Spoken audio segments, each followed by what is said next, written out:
क्या बांग्लादेश अल्पसंख्यक हिंदुओं के लिए अब महफूज नहीं रह गया है? ये सवाल खड़ा हुआ है वहां एक के बाद एक हिंदुओं पर हो रहे हमलों और हिंदू परिवारों के पलायन के बाद। और ये सवाल खड़ा कर रहा है वहां की सरकार पर, क्योंकि ये तमाम हमले और वहां पर धार्मिक कट्टरपंथ के नाम पर जो संगठन फल फूल रहे हैं, इस बात की जानकारी भलीभांति वहां की सरकार को है। सहमी आंखें, मुरझाए चेहरे और हर पल जान जाने का डर, मानो ये बांग्लादेश में रह रहे अल्पसंख्यक हिंदुओं का मुकद्दर बन चुका है।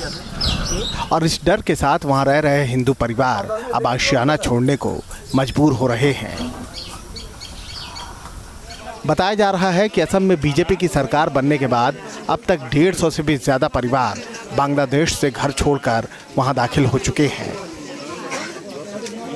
बांग्लादेश से हिंदू परिवारों के पलायन ने दो अहम सवाल खड़े किए हैं। पहला सवाल वहां शेख हसीना की सरकार पर। क्या शेख हसीना सरकार वहां के कट्टरपंथियों पर लगाम लगाने में नाकाम हो रही है? बताया जा रहा है कि हाल के दिनों में बांग्लादेश में जो हत्याएं हुई हैं उसके पीछे ISIS का हाथ हो सकता है। तो क्या बांग्लादेश की सरकार आतंकवादियों की मजबूत होती जड़ों को रोकने में नाकाम साबित हो रही है? बांग्लादेश में अल्पसंख्यक हिंदुओं को लेकर बीजेपी लंबे अरसे से सवाल उठाती रही है। साल 2014 में अपने घोषणा पत्र में पाकिस्तान और बांग्लादेश के हिंदुओं के हितों की चिंता करने का भी बीजेपी ने वायदा किया। तो क्या अब केंद्र और असम में बीजेपी की सरकार होने की वजह से शरणार्थी हिंदुओं में भी भरोसा बढ़ा है?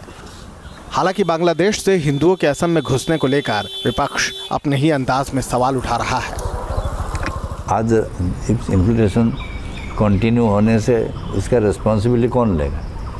तो आने को क्यों दिया और आने को बाद आप क्यों डिटेक्ट नहीं कर रहे? सेंट्रल गवर्नमेंट भी है, अब भी है, आप बंद करिए, अभी डिटेक्ट करिए।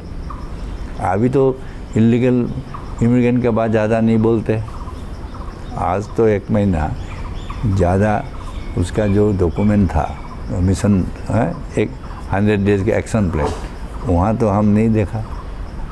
जहाँ हम शुरू करेगा इलीगल और माइग्रेंट का कैसे डिटेक्ट करेगा, वो तो डिटेक्ट करने को होगा।